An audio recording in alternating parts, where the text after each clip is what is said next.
Hello everybody, and welcome to WaPo Story Mode, where we discuss gaming's biggest news of the week. I'm Nathan Grayson, I'm a reporter at the Washington Post, and I'm joined today by a whole mess of people in real life, in an actual studio, which we have never done before, and probably won't do again for a while because we don't all live here. But anyway, how am I even going to do the intros, because we're like in this weird order. We're live! We are here live. in the Washington Hello. Post. I'm Gene Park, hi.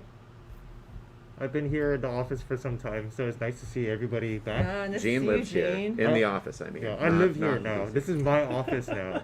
So, and I've let everyone else in here, so. Thank you. Yeah, I'm Shannon Liao. I'm a reporter for WaPo as well, for Launcher. And I'm Mikhail Klimentov, and I'm an editor at Launcher. It's just like, sorry, I've got the stream on my computer screen, and it's just like, my mind is being blown right now. Weird, yeah. Crazy. Yeah, it's too much for me, to be Yeah. honest. Can I just bring it down a little bit? Yeah. We love seeing ourselves on screen, right? On TV. It's almost like On we're on TV. cable news. Yeah. I know, right? It does feel that way. It's Mhm. crazy. Anyway, I guess we should get into today's topic, which is that we are going to be talking about a piece that Mikhail wrote earlier this week about the review process for video games and how it's, to not quote Mikhail, just real darn bad. Yeah. Just like not super great.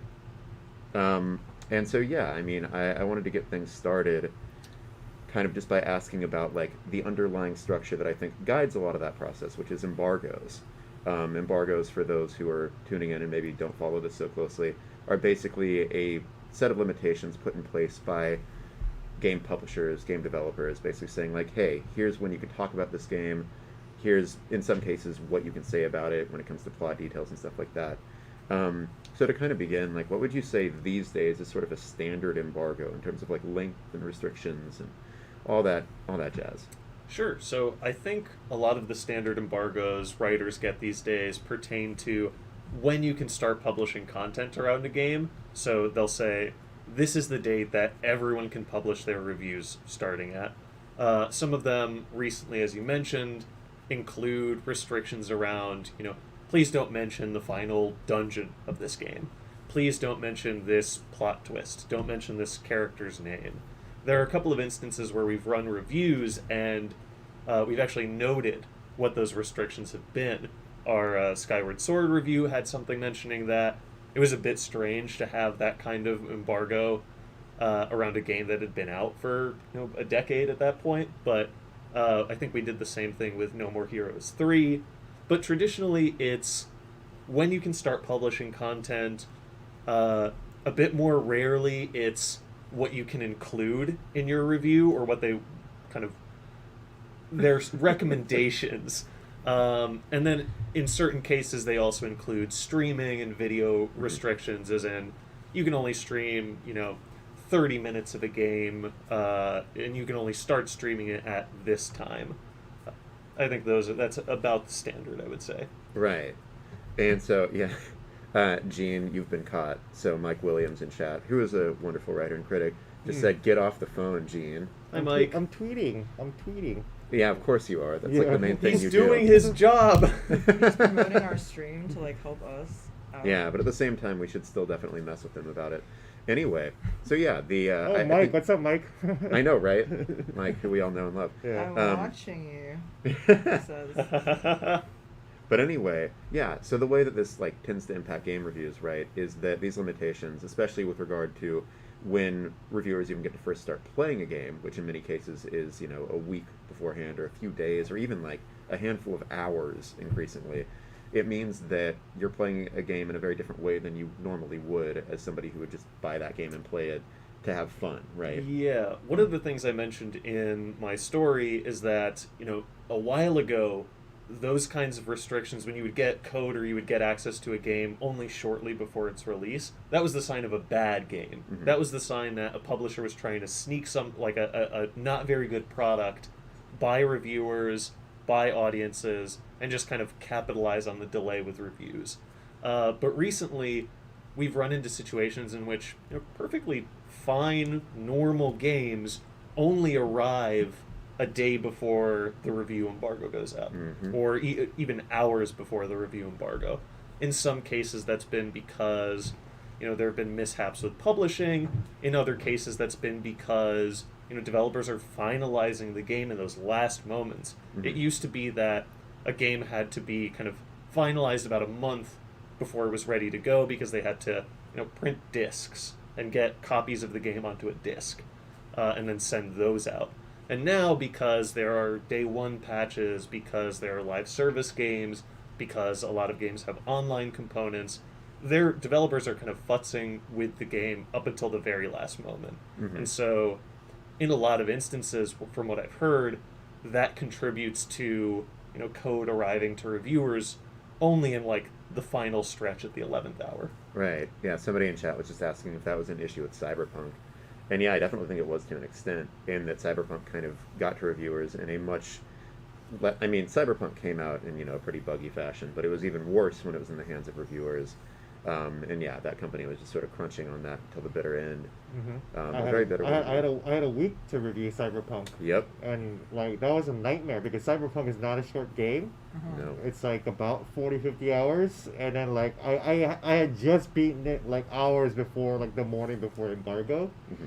So I had just like written up as much as I could, and I'll be like, okay, well this is what I think or whatever, Yeah. But it's like Cyberpunk, yeah, absolutely. I didn't play the game like in a state that anybody would have enjoyed in the first place, Yeah. and it was only like 6 days to play it, Hmm.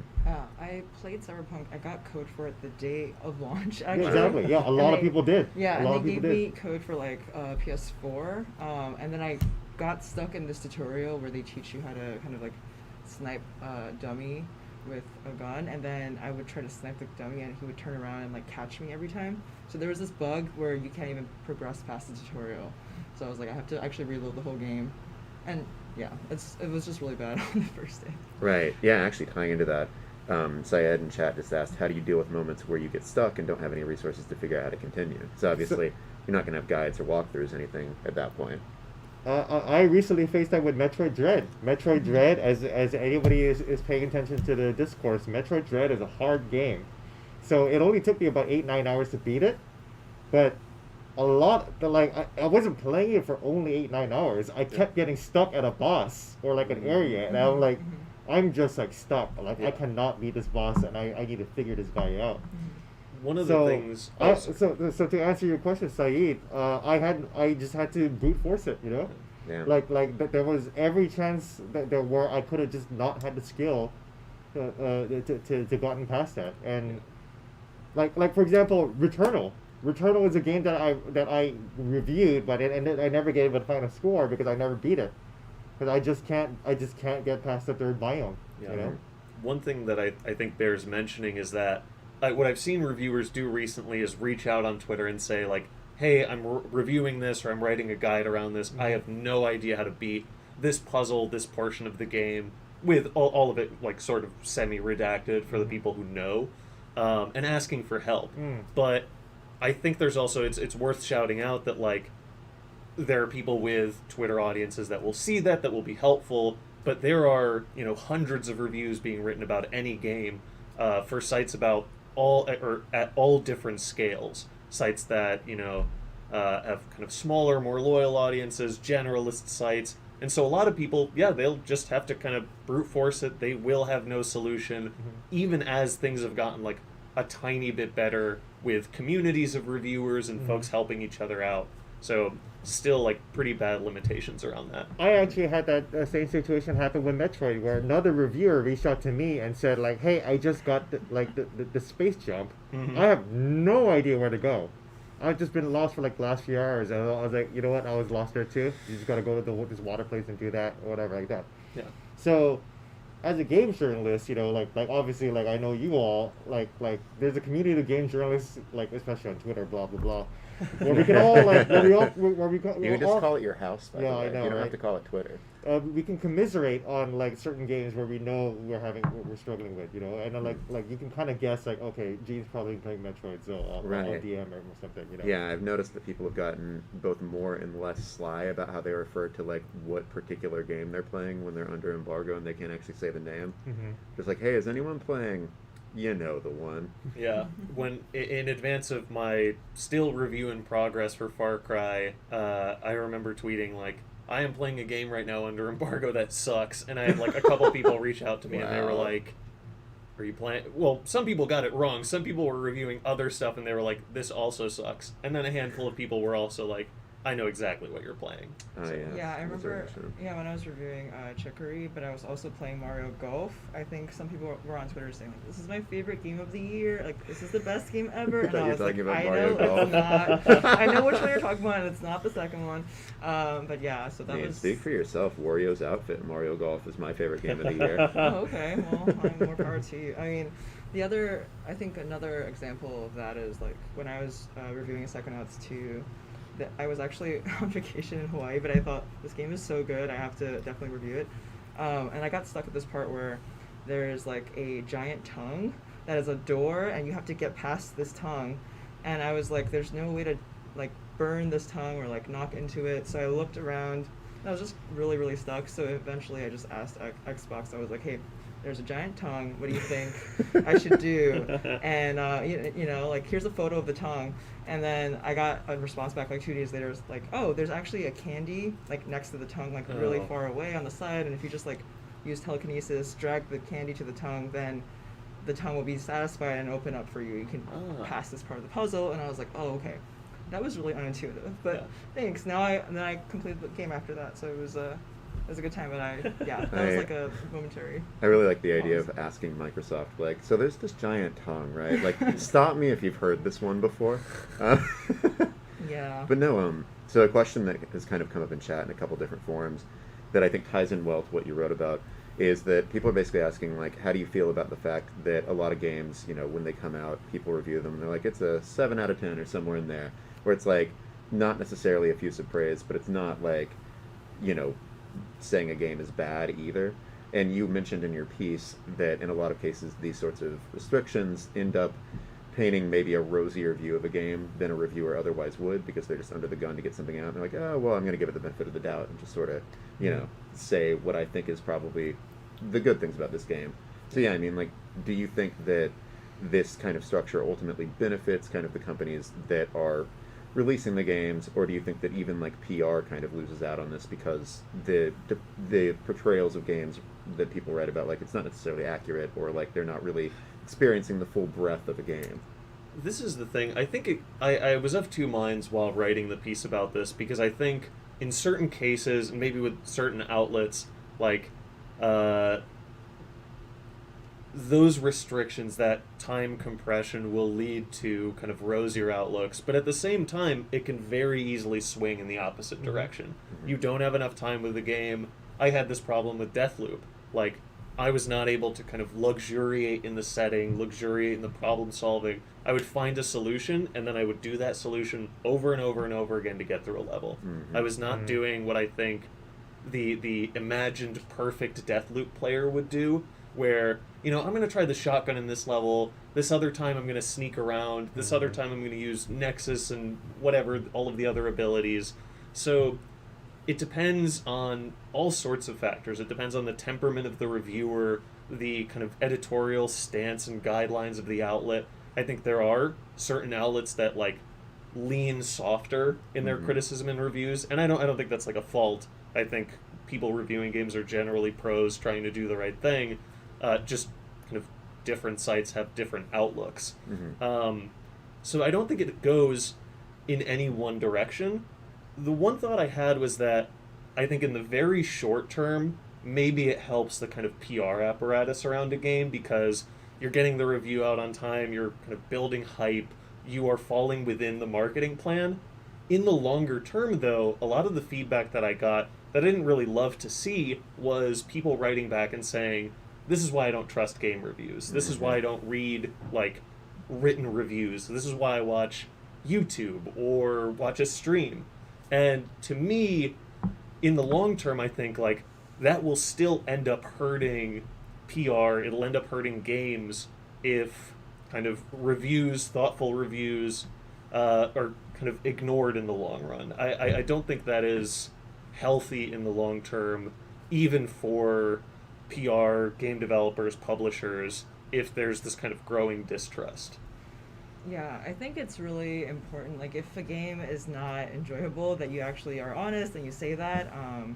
Like, there are some titles this past year. Like, I would say, when I reviewed new Pokemon Snap, a lot of people loved that game and they were really enjoying it a lot. And I stayed up till 4 a.m. to finish it, and it definitely wasn't like the typical experience that you might have. You might just open the game for 1 hour and then maybe find some Pokemon and close it. But for me, I was like grinding this game every day to meet this deadline, and I think that probably like lessened my enjoyment of the game. But I also was trying to look at this more objectively and thinking that like this is actually a game that could use more features, that just like needed a little bit more. It was very grindy in general, and I wanted to be honest with readers and let them know that, rather than sugarcoat that and pretend to love it just as much as everyone else. So There is, like, what I find so troubling about this situation is that there are games this year that have come out this year that I've played on a longer timeline that I really like. There's one that I was playing recently on Switch. It's not called Garden City. It is Garden something. Forgotten City? No. Garden State You are featuring Zach playing Braff. this tiny. You're playing as The this grape, little the grape. grape. You're playing Garden as a grape. Story. Garden Story. Yes. I keep confusing close. Garden Story and Button City. and but Maple Story. Okay. and no. yeah, of course.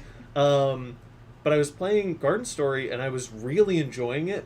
If I were to write a review of that game now, having enjoyed it, having experienced a lot of it, the people, searching for Garden Story reviews, they're not there. It would reach an audience of like virtually nobody. Mhm. And that doesn't serve the game. That doesn't, in as much as I want to get the word out about a game that I liked, that I spent a lot of time with, that audience is gone.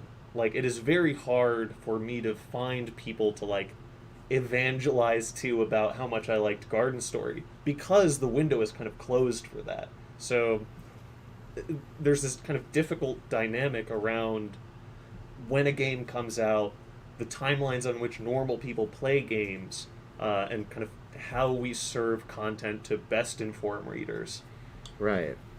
A comment I just want to field really fast because I think it's kind of interesting. I think it's a little bit off the beaten path, but I believe YouTuber named Rerez is asking, do you feel it's your job to, if you like discover a bug during the review process when you're dealing with like pre-release code, do you feel that you should like report that to developers or like let them know in any capacity? I mean, I think that from my own perspective on something like this, it's kind of a byproduct of the fact that like if it's a very bad bug, like you have to let them know to be like, hey, so this is impeding my ability to continue playing your game. But I mean, beyond that, I feel like no, it's not your job, because your job is to inform readers, not to help developers make their game better. And so like when those interests align, makes sense. But otherwise, like, you've got this review to churn out in a very short amount of time, and pretty much anything that deviates from that is going to take away from the quality of the review that you're publishing, meaning that like, it's not really part of your job to help out a developer. Yeah, I guarantee that I was not playing Cyberpunk and then also like writing Anything down like- every single bug I saw. It's like, hey guys, you should check this out. Yeah. You might want to patch the game. Have you considered patching the Have you game? considered patching the game yet? Yeah, I agree. You're not the QA tester for Right. them, but also, if there is a bug, I come from like tech journalism, where if there's a bug, you want to make sure it actually is a bug and not just you messing up the experience somehow, and then maybe your computer is like crashing, or like this is your console's problem. So when I was reviewing like the Xbox Series X, there was like a refresh rate problem where if you like try to go to 4K, 120 frames per second, it would like start. The whole screen would start melting. So I was like contacting them a lot, like, so the screen is melting. What do you think about that? Like, Is this a feature? Is this Should normal? the screen be melted? You And had then- like dark goo coming out of it. Microsoft, what's going on? Yeah. So I put that in the review, but I also like worked with them to troubleshoot that for like a week just to see if I could be more fair to them from that perspective. But yeah, I think you don't have to write down every single bug, but if it's not, maybe it's like your problem on your end, you have to like double check that first. Yeah, Right. I think to kind of close the loop on this, I think there are different ranges of like what kind of bug it is, and also it depends again on the temperament of the reviewer. I had Deathloop crash on me a couple of times as I was playing, but it wasn't so bad that I felt like it really impeded my progress. It was like kind of annoying, but I'm generally patient, And so I was like, whatever, I'll reboot the game and I'll start again. Mhm. I know that there are reviewers who would be super frustrated by Right. that. It totally depends on their temperament. At the same time, if I ran into a bug where, like, I don't know, an NPC's face was really messed up, I think now in like games culture, that sort of thing is, tolerated and even celebrated in some cases, where it's funny to run into that sort of thing. It's amusing. Cyberpunk is kind of an extreme example of that, but there Mhm. are so many games. Cyberpunk had all those examples Exactly. at Yeah, the right. same time, So it's like one Cyberpunk bug is funny and like notable, and it becomes Yeah. a meme. But when the entire experience is like that, then it's Yeah. like, okay, this is a problem. Right. It just impedes your ability to enjoy the world that they built. Yeah, exactly. You're supposed to be immersed in this place, and like everyone's just going like this. Yeah, yeah. You know? Right. The only way that would make sense is if all the characters were Gen Z. And it'd be like, oh, they're just like showing dominance over you. But yeah. So like kind of going into this, because I think that like I feel like you especially dealt with this on Metroid Dread. You were talking earlier today about the fact that like you're playing it again now and enjoying it more because you're out of the review period and you're kind of I think luxuriating the experience maybe a little bit. And so a question that I have is like sort of in the broader sense, in this time where games are sort of increasingly intended to last like forever or to get more and more content or to be like live service games or what have you, why do we still consider quote unquote beating them to be the point at which it's appropriate to publish a review when there are all these different ways people play games now and they either last forever or people like might dip in and play a game for a few hours and be like, that's enough, I had my good time with this, I'm done. I think to me, that's a perspective that I completely understand. And one of the things that I found so fascinating around Far Cry 6 specifically, there was a Vice review that came out by Matthew Galt, and his whole thing was like, I played this for a couple of hours and then I quit. I couldn't keep playing it. And that's how a lot of people play games. Like completion rates on games are actually really Very low. dismal. Yep. And so for some people reading that review, it's like, I'm not going to bother spending the $60 on this because I'm going to be exactly the same way. I'm just going to put this down.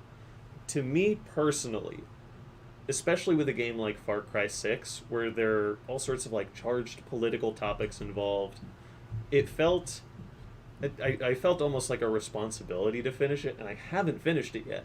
But to me, it was always like, there are so many details and knickknacks and little elements here that there is the chance that I, run into something in the game that changes its valence for me. That changes how I perceive it, how I think about it. Maybe there is something smart tucked away in here. And so my review in progress, I specifically said, like, I'm focusing on the gameplay loop, which I don't think is going to change very much. I think I understand how this plays. As I go further, what I want to be on the lookout for is, does this narrative resolve in an interesting way? Are the ideas untangled in kind of compelling, thoughtful ways? So there are kind of different aims, different benchmarks to think about when you're talking about completing a game. But I want to open the floor to everyone else. Yeah. When I was reviewing like Scarlet Nexus, like a JRPG that goes on for 80 hours, and there are two storylines and they kind of like are intersecting, so you can play as one character or the other. So I played as like the woman for like 40 hours, and I felt like I have the knowledge of the entire story, so I know like where this game is going to go. So I feel like I can make some kind of conclusion, and it's not going to be disrupted if I then sank another 40 hours in, and then I would suddenly have like revelation, and like my opinion would change completely. I don't think that would happen. So I just settled for like playing 40 hours a game. I know other freelancers, they played 80 hours, and like, as we were talking about, like under this like very tight deadline, and just to review it and come to some kind of ending there. But I think that because I could already draw my conclusions and feel like the story is taking me somewhere that I know where it's going, and I can kind of like have a thesis statement, then I'm like, this is enough playtime. And I've also done things where like you just play for a couple hours and that's just an impression. You can't really say you can review the game at that point. But I think I absolutely agree that like even for like a game like Far Cry 6, which feels more like a playground than it is like a narrative, right? Like, it's a gameplay loop, right? And you understand that. But then for a game like The Last of Us 2, right? Like, I still feel like that you kind of need to beat that to kind of like understand the whole thesis of the game. The gameplay loop you understand in like the first hour or so, right? Like, you're just shooting zombies. That's it, right? Yeah. So the point of that game is the narrative. I don't think like anyone would be mad if I did a review of Super Monkey Ball Banana Mania, and then they know that I did not beat all 300 maps on the challenge mode, you know, Wait, which is essentially beating the game, you know. Then you didn't see the like incredible political statement Yeah, that exactly. underlies that game. Exactly. Yeah, at the end, the monkeys actually all come together and form a monkey ball union, and they manage to overthrow their oppressors. It's very inspiring. That's the monkey ball, the ball. Oh, Right? yeah, Yeah. right. Yeah, it's Well, not about a ball. It's about a ball. You know? Anyways, Wow. I just said ball like 5 times. But Yeah, someone added together a supercut of Gene to sing ball, ball, Yeah. ball, ball. I had the phrase "ballers of the world unite" in my head just now, which is sorry. But yeah, No. nobody would get mad if I said, you know what, I did not beat Super Monkey Ball. I did not complete all the challenge maps. I know how the game plays, Yeah. and this is how it plays. Mm-hmm. But One- if I said I never finished The Last of Us 2, like, think about the kind of backlash I'll get to that, right? Right. So it's like, One thing I kind of want to hammer home, there are plenty of reviews that I read that I don't love, but the thing that like I really need to repeat over and over again when it comes to this story is that I think most reviewers, most writers are like pros, and I trust their judgment, and a lot of time it does come down to an individual writer's judgment. Have I seen enough of this game to make a statement on this?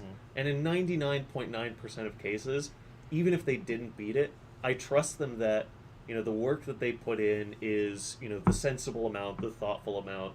For the most part, like, it is worth thinking about these people as folks who are doing their job and trying to do their best. And so, for me, the idea of like, oh, you haven't played enough of this game, I trust generally that the reviewer has played enough for them to write their review.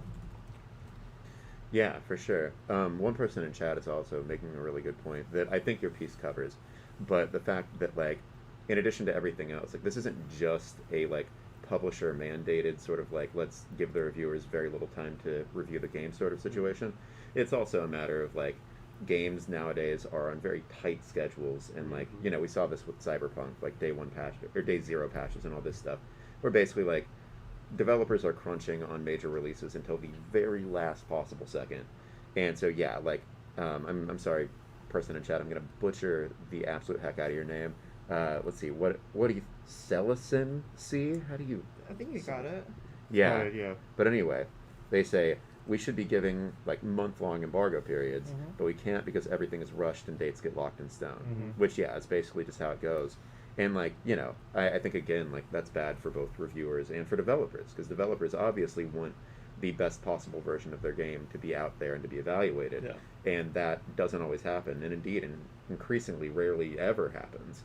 Like, the ideal version of the game, you know, is the one that you play after a series of patches or after a bunch of updates where, like, stuff that had been left on the cutting room floor gets put in or bugs get patched out, all of this stuff.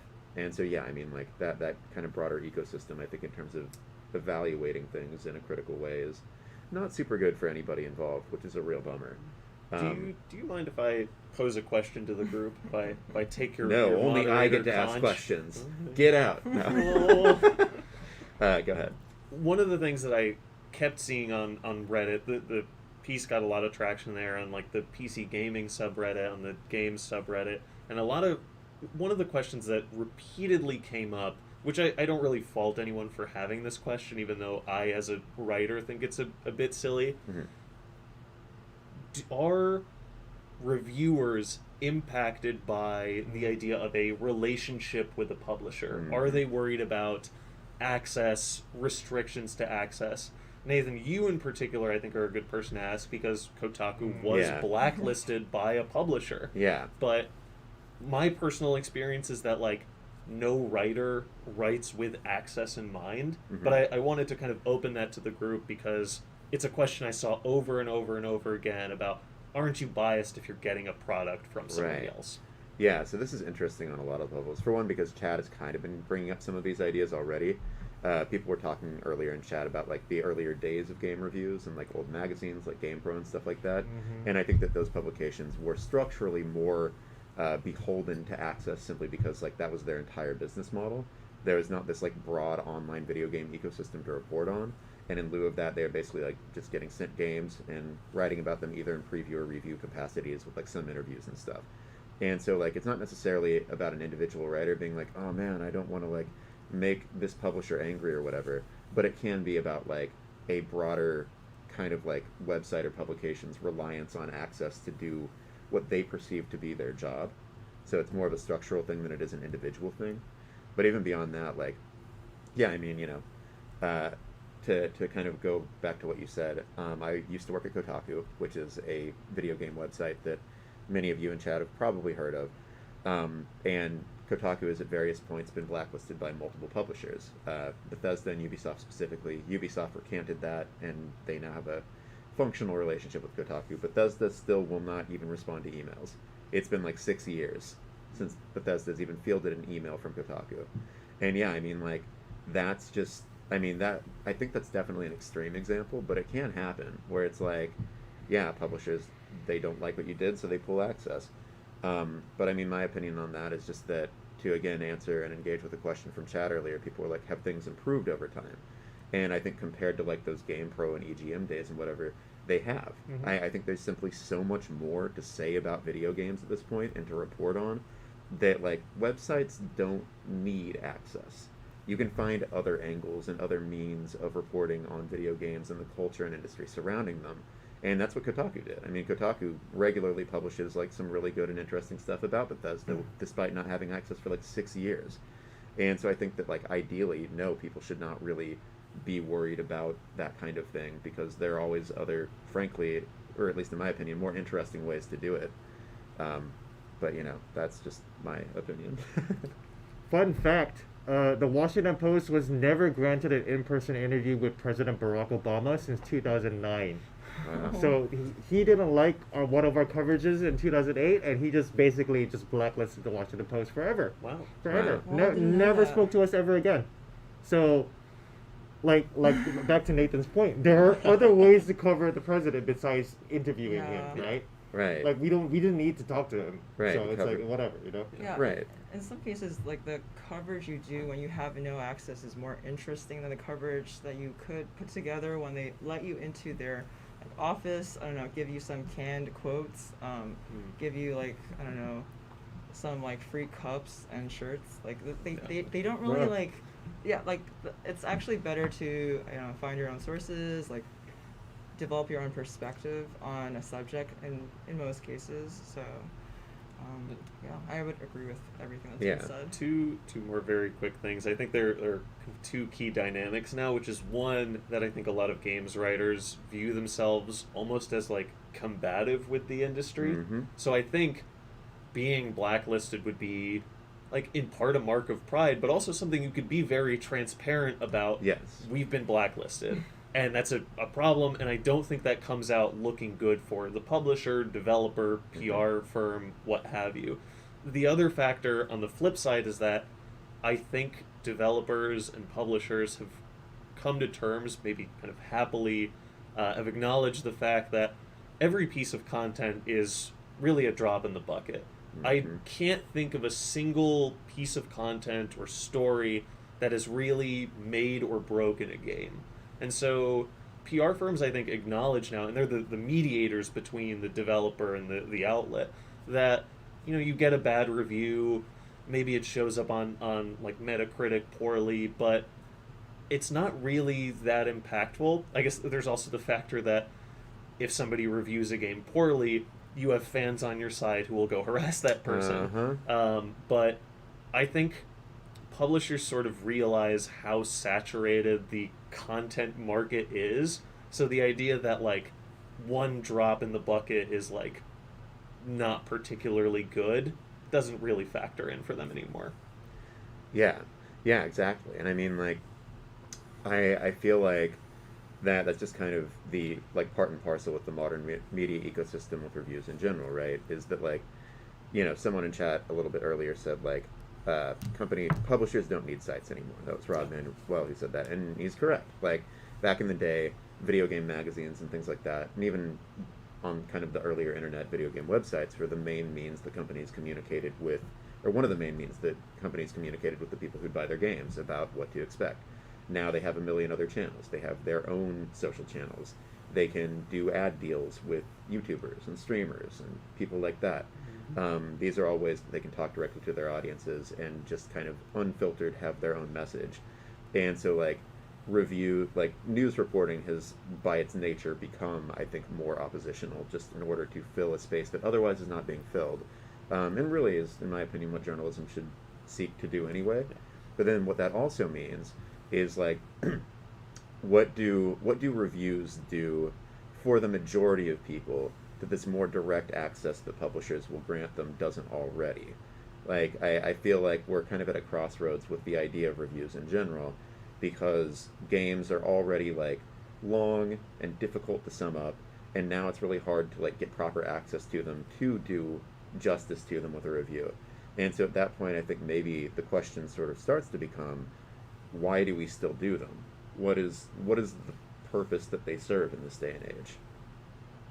Is that the Wow. question for us? Wow. Yeah, sure. That's like a deep question. Why are we here? Why do we have jobs? No, that's my last question. We're gonna get to that one. I think for me as a reader, because I've only been a games journalist for like 2 years, right? Mhm. So I've been a games reader.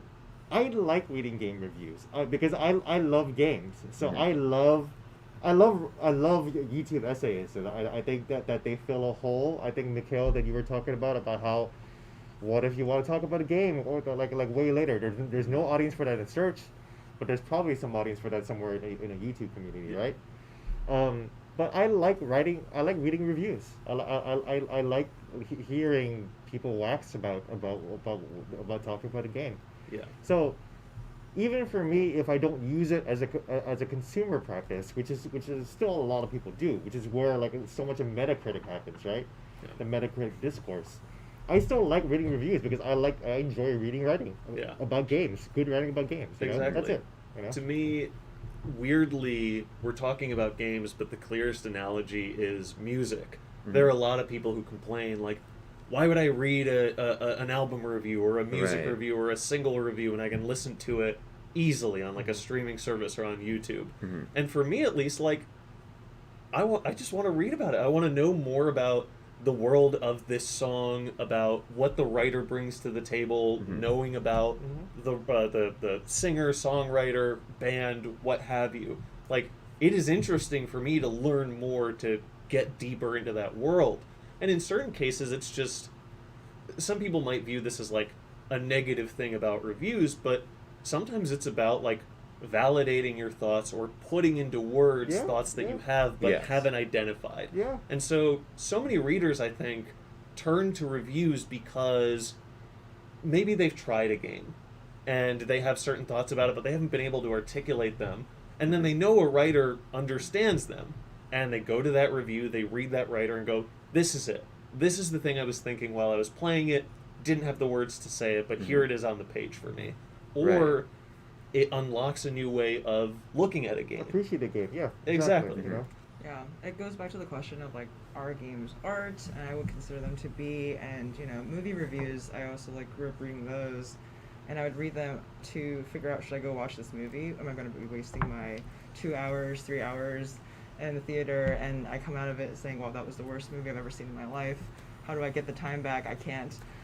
So that's part of the game review, is like understanding your purchase decision. Yeah. But the other part of it is, you know, how did other people experience this art form, and were they as excited as you are, or were they like interpreting it in a completely different way? Yeah. And they're like the best video game reviews that I've read really take you to this like other world, like describe that world so well, and kind of like elevate your thinking about it.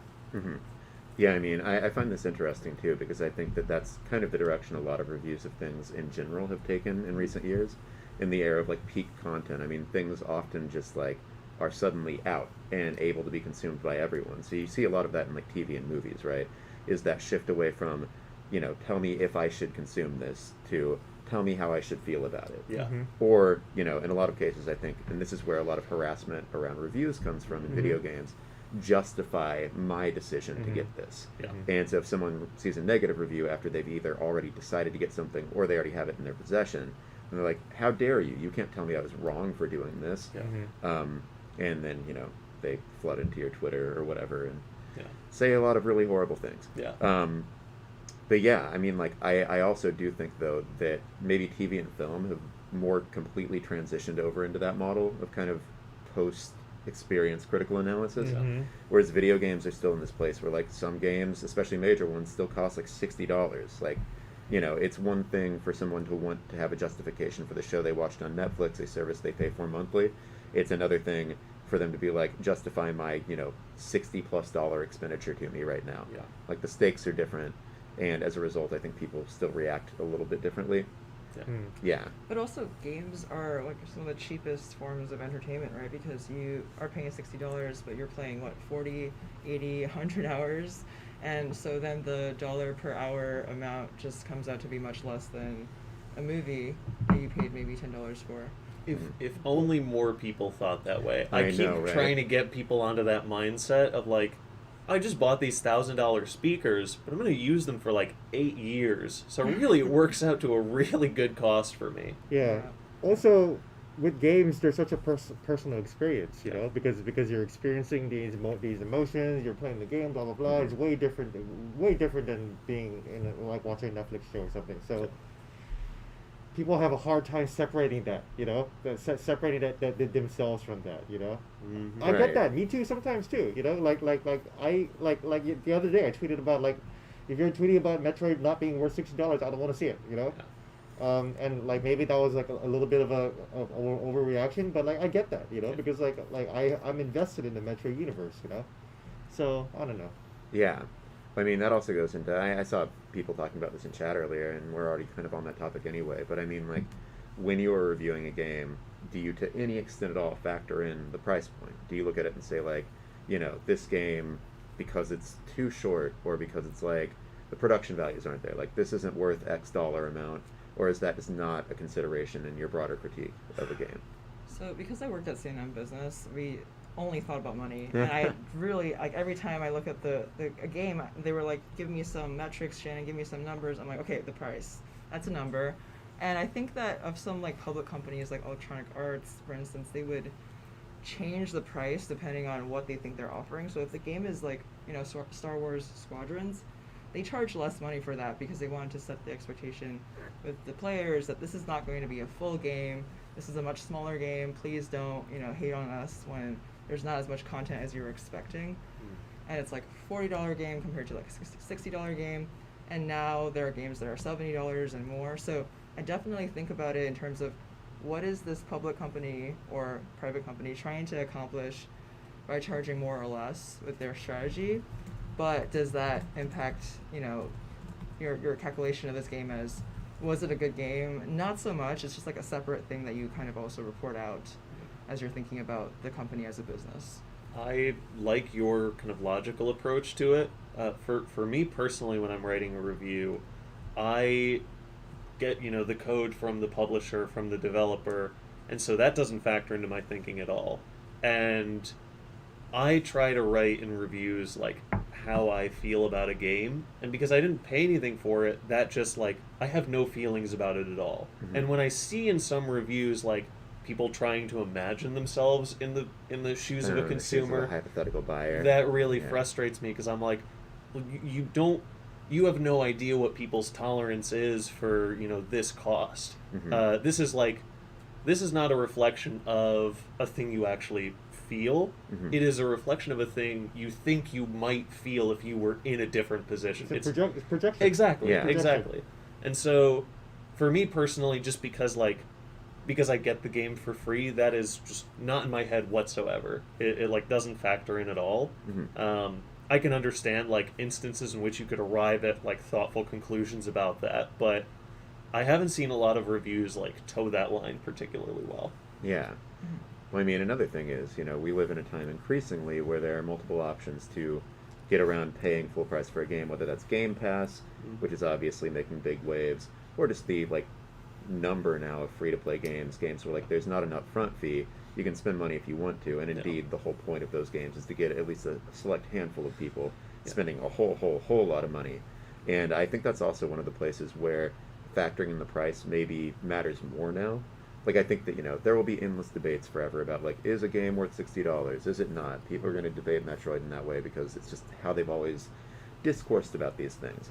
But when you have a situation where someone could theoretically spend like $4,000 on one game if they got really into it, then I think that's really important to dig into and report on and like understand the mechanisms underlying. So like saying, why are people spending this much money? Talking to those people, not talking about your own like hypothetical impressions of why, like the cost of a game, but instead talking to actual people who are spending tons of money and learning why and learning how these systems encourage them to do it. And asking the basic questions of like, especially with, you know, gacha games and other sorts of games that have these mechanics, is this like ethical? Is this something where people are being exploited, or are they not? Or is it like kind of both, right? Because I mean, I think that a discussion you see come up a lot with like gacha games and other free-to-play types of games is like people are either all the way on board or all the way off. They're like, this is exploitation, this is gambling, this is horrible, or I like these games, how dare you tell me I can't enjoy them? And it's like, well, the reality is, and I'm taking a point from this is a point I'm just lifting wholesale from CC, who works at Kotaku. We talked about this recently, but the reality of it is there are millions and millions of people playing these games. You can't just act like they don't exist. And at that point, then, I think as somebody who works in journalism, you have a responsibility to report on them and talk about them honestly in the broader context of them being played by tons of people. And then, you know, past that point, you interrogate, how does this work? Why do people spend money on it? How does the game encourage that? Is this something that should be changed? Is it not? So on and so forth. And like that gets outside the bounds of a review, I think. But it is like an important thing to consider in the broader scheme of like prices and the kind of money that we put into the video games we play. Yeah, shout out to Cece, who was just in the show about 2 weeks ago. But and in chat today. Oh, and in chat. Very right, briefly. Right. And so, yeah, I think that's the other thing is not just thinking about boxed games and $60 games, but also thinking about free-to-play and microtransactions and how much are companies charging for each transaction. Are they charging too much? Are they using loot boxes? Manipulative practices, like just that is another topic, I think, and that's also like another area for reporting. But yeah, I think that's something else to think about when you're talking about pricing. It opens, honestly, this kind of massive can of worms that I think you were hinting at, or you and Nathan were both hinting at a tiny bit around like finding reviewers that you identify with. I think Gene's written really thoughtfully on gacha games and spending money, like Pokemon Unite. I know I've spent a lot of money in Valorant, which I play a lot. And I have one account on which I have a lot of cosmetics, and another account on which it's just all the default stuff.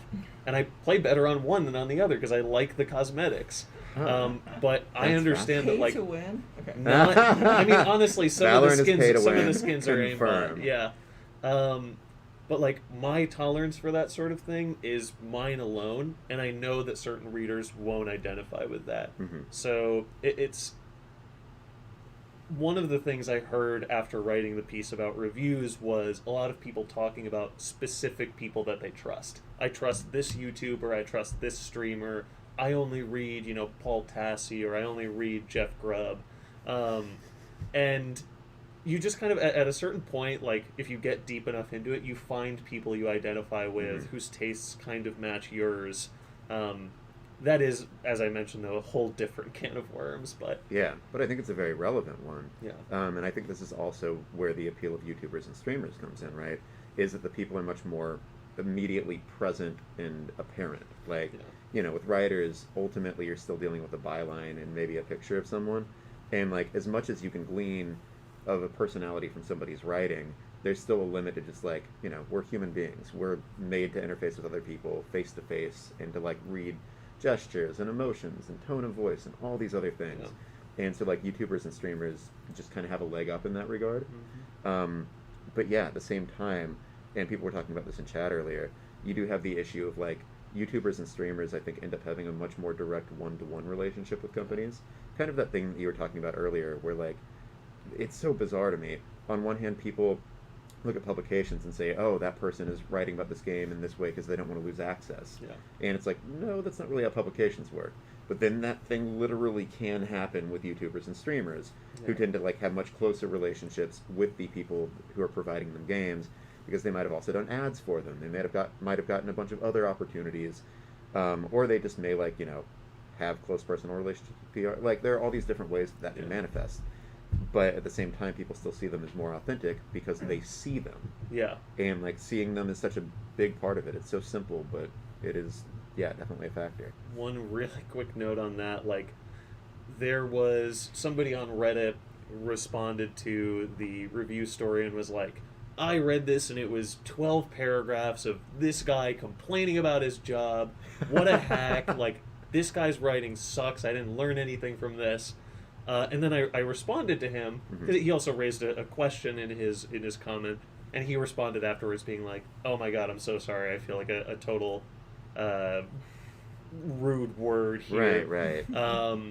And that gets to that interfacing thing. Mhm. You can't read tone in as much as I wish you could. You can't see the person saying what's written in the review. You sort of abstract it away from the writer. And so it's easy to just kind of like get mad about it. Whereas, yeah, with streamers, with influencers, they are present. You see their face for the most part. Mhm. And that is kind of just like hovering in your mind and makes it, I think, it's obviously very easy to harass streamers and YouTubers, but there is something about physical presence that I think Yeah. changes the dynamic a bit. I think the way pop criticism has changed, you know, you want to talk about movie critics, you know, we used to have Roger Ebert and A.O. Scott, but nobody talks about those anymore. They talk about Jeremy Johns on YouTube. They talk about Cinema sins. Cinema Sins, or Chris Stuckman, or even in music, with Anthony Fantano and The Needle Drop, or like, you know, some of my favorite hip hop guys like Dev Miami or Sean C.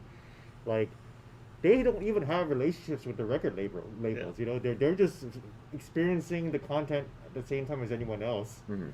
and then the people just have a natural, trust towards them. You Yeah. know, Mhm. in a way that when a music critic writes with all these flowery Yeah. terms, there's so much like distance between the writer's experience and the reader. Mhm. Yeah, You know? there's a difference between, oh, this Pitchfork writer and Anthony Fantano, a Mhm. guy with a face and a name who you recognize and you've heard his voice, and also he looks silly. And, oh, come on. Yeah. So, yeah, there is that divide. Sorry, Anthony. Just Wow. Yeah, Anthony, if you're watching, please come on. Did you Yeah. kiss his face and then? No, he's no, in a nice way. Okay. Yeah, like a good silly face. In a lovely You know? way. Uh-huh. Yeah. That's what I say to everybody that I like. Your face is so silly. I and mean, weird. everyone makes fun of him. You know, Yeah. everyone calls him Melon. Sorry, Yeah. Melon. I don't mean to turn this into a Melon Wow, okay. dunking. Wow. society. Yeah, we're really going in, aren't we? Yeah. But no, like I made a point earlier about like the relationship between, you know, publishers and streamers and YouTubers. And I don't mean to like, I just wanted to correct myself there, because like I cover a lot of these people for a living. And like I don't think that they are necessarily being disingenuous when they like talk about the games they're playing or whatnot. I just feel like there are often incentive structures in place that are more direct than with like people who work at publications who have like more institutional shielding and can kind of just like say what they want to say without thinking so directly about the people they're working with. Yeah, some yeah. of them are like brand ambassadors. Right. And I remember like there was a couple of months or like a couple of weeks where I was watching YouTubers who were Nintendo brand ambassadors then saying, "Oh no, I've been dropped by Nintendo. I don't know what to do with myself anymore." And I think it was, you know, completely unexpected, and there's no explanation given, and maybe it was like now they've lost access to all these games and they have to play them at the same time as everyone else. Probably because of brand safety issues. But yeah, these are things that they would have to deal with that journalists would not. Right. Also, very quickly, I've got to highlight a comment in chat. So Sunglasses Cat said, publishers making big money on microtransactions and gacha. What is it to them? Some kind of quid game? Sunglasses. Nice. Sunglasses God. always been coming through with the good puns, man. Yeah. I Thanks, know, dude. right? Yeah. Very, very impressive. Yeah. Wow. Love Hmm. Quid Game. That's good. Great. No, great. It's Oh. good. I actually really like this point. So Rerez just said, I feel a written review has a power and energy to it. The thoughts are not instant, they're calculated, they're formed and edited. Talking on camera is reactionary and fast. That's exactly what I'm talking about, re-res. Yeah, and so like I think that's a really good point too, because I think that a good review is that way, right? But the sort of systems we were discussing earlier, embargoes and like the quick turnaround time you need for a review, can undercut that in a really big way, right? Because like it's one thing to have to play a game quickly, but it's another thing to then immediately have to transition over into writing the review. Yeah. You don't necessarily have that much time to consider it. There's so many games that I played and like felt one way about them during the play process or right after the credits rolled, and then I, just spent a week or 2 weeks or a month or even a longer time than that thinking about them, and just had a totally different impression afterward of like, this game went from being one that I like had a maybe like frustrating time with or a kind of bad time or just like a not noteworthy time to being one that like stood out in my mind for years and like came to define my relationship with games or with a particular story or something.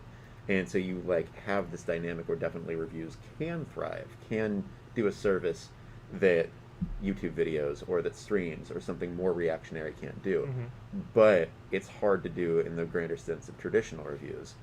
And so I guess like the other question then becomes, and I think you answered this a little bit, like why don't we wait more often? Why do we like cater so much to what the embargo is? Why not just say like, I'm gonna take my time with this one, as you're doing with Far Cry? Traffic. Yeah. Traffic. That's Yeah. it. It's just traffic. Yeah. I love Re-Res's point about how it's calculated, right? Like we're not just reacting to something, like we have to kind of meditate on it and think about it. That's the kind of value written reviews offer that you can kind of get now, as opposed to like a great YouTube essay like several months later. Like for example, Tim Rogers, we all love Tim Rogers, right? Oh yeah. Did he drop his Cyberpunk review? Not Still yet, right? no. Yeah, still not yet, right? He's been working on this review for 8 months, and we know it's going to be a banger review. But because the amount of time that he's going to like edit it and write it and everything like that, you're getting that like way after the fact. Hopefully, one of us wrote something that might approach something to that quality early on in the first week. That's kind of like the challenge that I see for myself. Is that like I want to be able to have something like thoughtful up and calculated up, just like what Re-Res said. And it's really, really hard to do that with the time constraints. But like I think the fact that I don't have to like record video and edit video and record my voiceover at the same time while trying to do this is great. And that's a gap that I think YouTube essays fill really nicely later on. Right. Yeah. No, that's another thing that it's something we haven't even touched on is like that version of discourse within the YouTube ecosystem. Yeah, I mean, I don't know about y'all, but like that's aside from Twitch, that's the only kind of video game content I watch is like super long essays, like really engage with games in this like much deeper way that you can only really do after sitting with it for like months and months and months and like really giving it due time and consideration. But that's interesting to me, right? Because it's fascinating that on one side of things you have video kind of taking over the immediate reactionary part of things, but then also it's managed to sort of, at least in this particular genre, really like dig its fingers into the idea of like long form content that engages more deeply with a game or with a piece of art. One thing I'll say is that a lot of reviewers, I think, there's this misconception, I think, among readers and like video game fans that writers care a lot about like money / what I see the construction is like money / clicks a lot, and clicks of course everyone wants to be read, everyone wants their perspective out there. I can't think of a writer that I know for whom clicks translate into money in any conceivable way. For them, I think for most reviewers it is a question of service. I like the thing that I wrote. I think the perspective I'm putting out matters and is useful.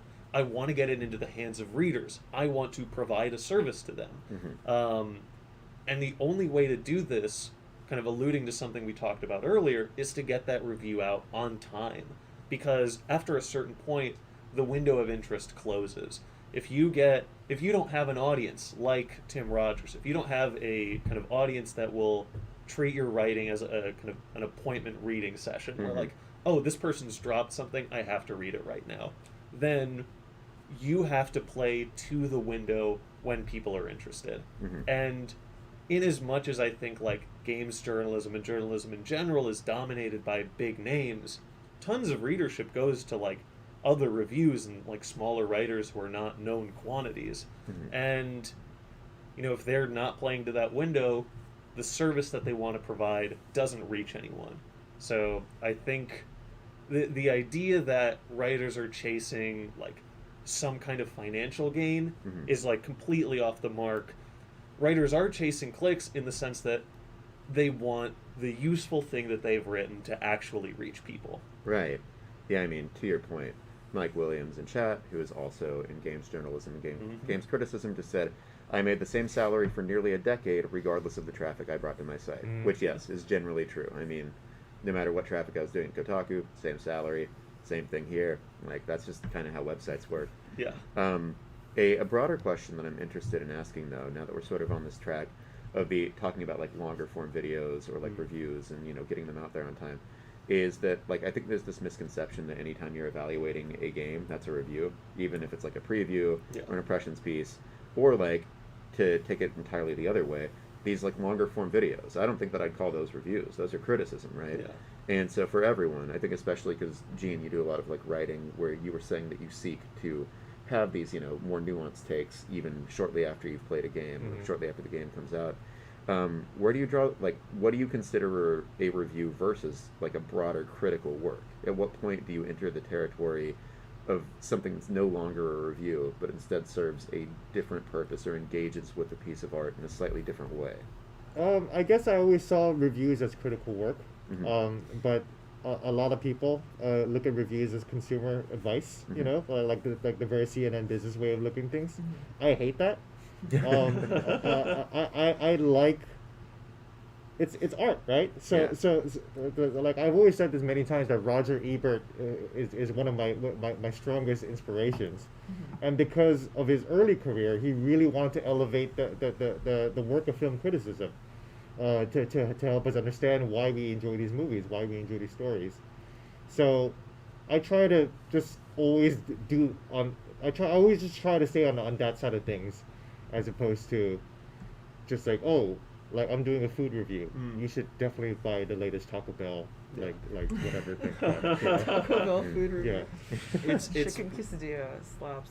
That's our official Taco Bell Yeah. food review for the day. Thank you for Thank you for sponsoring us, watching Taco our Bell. review. Yeah. Yeah, It's not Taco real, we're Bell, not please sponsored sponsor by- us. Yeah, please. Have you ever had Taco Bell? No. Okay. Yes, I have. Oh, wait. Once. Once. Wait, this is like shocking information. You've only had Taco Bell once. I had ever. Taco Bell once. Recently. And I had it with our former colleague Elise and our video Oh. producer who's off screen. Hi, John. Hi, Who John. introduced me to Taco Bell at Had a. you not in seen a- one before? Yeah, I'd never seen a Taco Bell before. I feel like it was kind of a tainted experience because I had it with. Oh my god, I cannot remember the name of this game. What is the game that came out? It was a PS5 exclusive, I think. No, it wasn't. Ratchet It and wasn't. Clank, No. It was a gritty Destiny like. Godfall?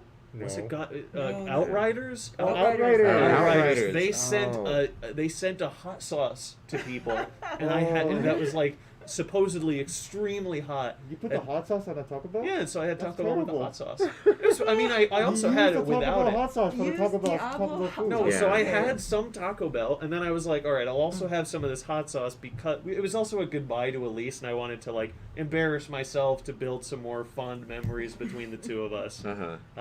So I did have the hot sauce. Man, this is sacrilegious. Taco I don't Bell like is anything Taco that I'm Bell hearing is, right is, now. is, All is an right. exacting science. Right. You Yeah. need to use Come you need to use the on. formulas together. Yeah. Oh man. Man, this is really messed up. Yeah.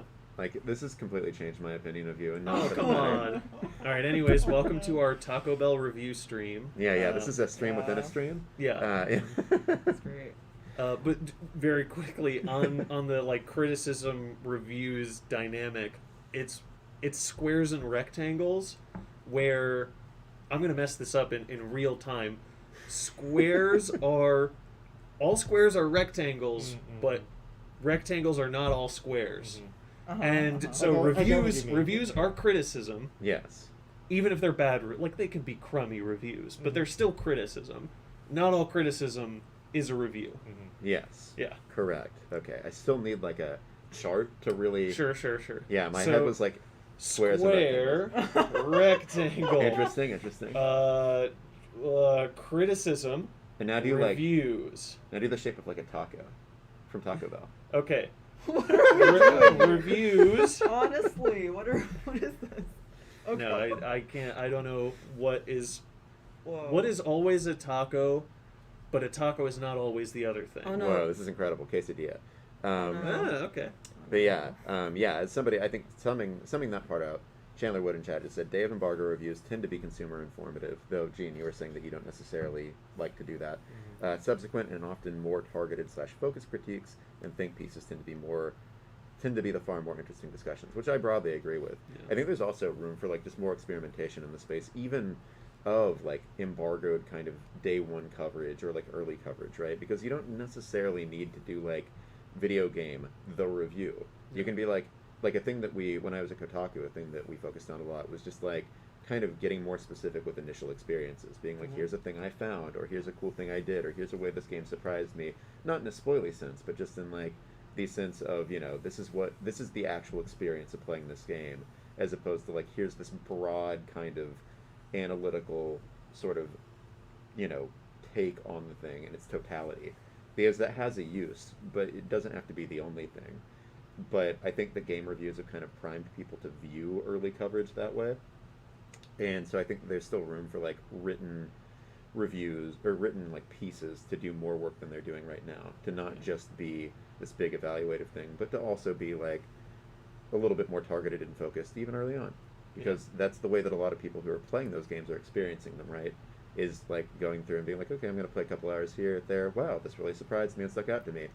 And so then you can have someone kind of reflect your experience back at you in the same way that a review can, where you like see somebody else write about this moment or this thing and say, yeah, this was cool to me too. And like, oh, fantastic, I'm not alone. I will say that I think it also kind of depends on the mandate of the outlet that's running the review. Kotaku kind of made its bones doing this sort of culture writing that, like, oh, we're covering the community in an ongoing fashion. We're covering this game in an ongoing fashion. Mm-hmm.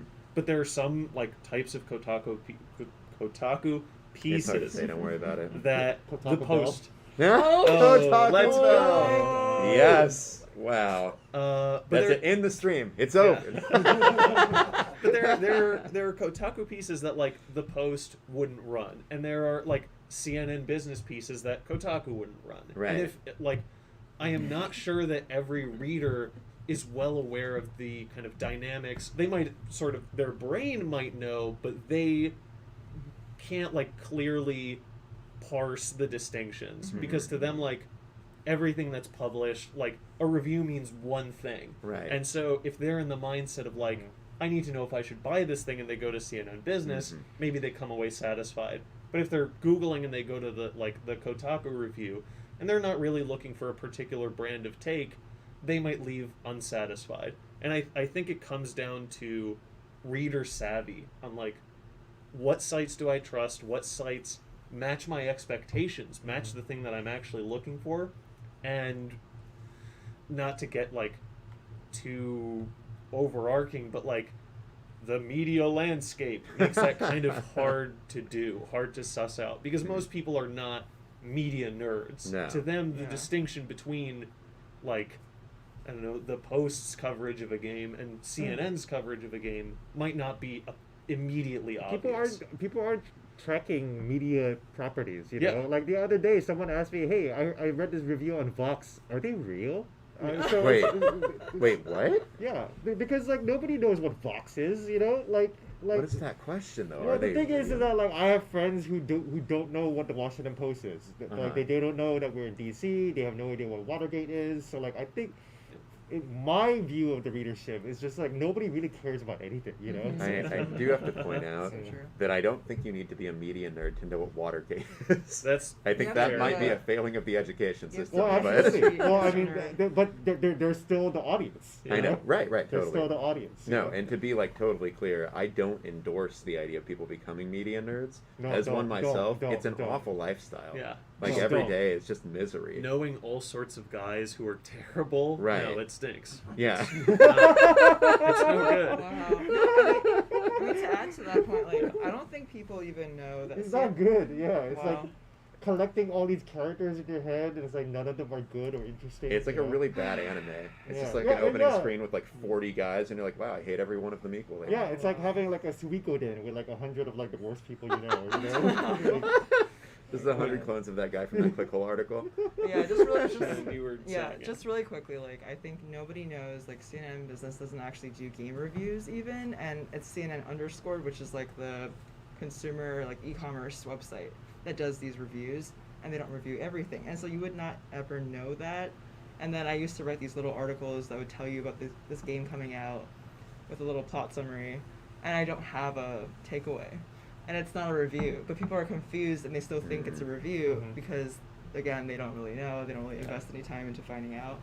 So I think, yeah, like there are a lot of people out there who know nothing, and Yeah. then you just have to factor that into your coverage. On the media side, people obsess so much over branding, like the distinction between CNN Business and CNN underscore, and to most readers, like, makes no difference. Mhm. I remember I had a huge frustrating moment with this when I wrote our Call of Duty. I don't remember which Call of Duty it was. The last one. I wrote the review of that game for the Post, and around the same time, an opinion piece about that game came out from the Post's opinion section. And to me, Oh my it is god! the most. Sorry. Wait, Yeah, is to- it Cold War? Yes. To me, it was the most obvious thing in the world that, like, the opinion section is so different from the video game news reporting review section. Right. But to readers, they were like, I can't believe the Washington Post published this crummy take on the new Call of Duty. When I posted my Far Cry 6 review in progress, somebody on Reddit responded about, like, isn't the Washington Post the outlet that called Bernie a sexist? I don't know that I trust their reviews. It's like, that has no... I wasn't even around for that. But, like... I heard that. I mean, even already. that, right? Like, even that, I think for a lot of people, even some people who, like, work around media, like, that's a matter of scale, too. Yeah. Like, a lot of newsrooms in this day and age, not that big. The Washington Post employs, like, 1,000 people. Meaning that, like, the amount of distance between one person who works here and another could be vast. Like, they could never have spoken and then, like, both write about a similar thing. Well, and so that's just, like, wild. a lot of people confuse us for the ones that broke the story on PewDiePie when that was the Wall Street Journal. Yeah. Way back when. Yeah. I mean, they both start with W. What are Yeah, you they gonna both do? start with W. So Yeah. Wow. every time I was like, I will never forgive you for what you did with PewDiePie. And I was like, dude, I'm wearing a PewDiePie shirt. Like, Yeah. what? Wait a minute, Oh, Shannon. You're like a you know, noted PewDiePie wait, fan. Are wait. you also mad at the Post? Wait, what are you talking about? Okay, anyway, let's pretend that didn't happen. But actually, a lot of people have like described, like they're like, oh, you work for the Wall Street Journal, and they just confuse the Washington Post with the Wall Street Journal constantly. Which I've one got- do y'all think we are? I'm confused now. It just struck me that both Washington Post and Wall Street Journal actually start with Wa. So which one is Which one is Wario and which one is Waluigi? Exactly. Yeah. Yep. Wall Street Journal is probably the Waluigi. Yeah, Wall Street. Yeah, Washington Post is probably the Wario. Washington, yeah. Yeah. You just have to imagine both of them trying to say it. and Yeah. it's like, God. I was gonna say something. but never mind. Washington. Yeah. You're like, I was gonna say something, but this got way too stupid, way too fast. Yeah. All right, let's see. Do we want to close out? It's Yes. 5:40. It's 5:40. Let's head Yeah. Wow. Enthusiastically want to close out. out. Let's get the hell What a out of here. stream. Yeah, no offense, chat. It's been wonderful hanging out with you, but I think we are going to close things out for the day. Just as a reminder, wow, Washington Journal. No, that's gross. I hate that. Oh. Anyway, just as a reminder, we do this show, albeit in a pretty different format, every week at 4 p.m. Eastern on Thursdays. This has been Washington Post Story Mode, where we talk about biggest news stories of the week. I have been your host, Washington Post reporter Nathan Grayson, joined by Gene Park, Shannon Liao, and Mikhail Klimentov. Did you forget his I name? missed no, my rhythm got messed up, and I was like, dang it, So and then I got forgot his distracted. name. It was a whole thing. Wow. That's fine. But anyway, make sure to like, comment, subscribe, all that good stuff. It was great, again, chatting with all of you. You were a very active chat, which is awesome because it makes our job easier. But yeah, anyway, until next time, bye. Bye. Bye, everyone.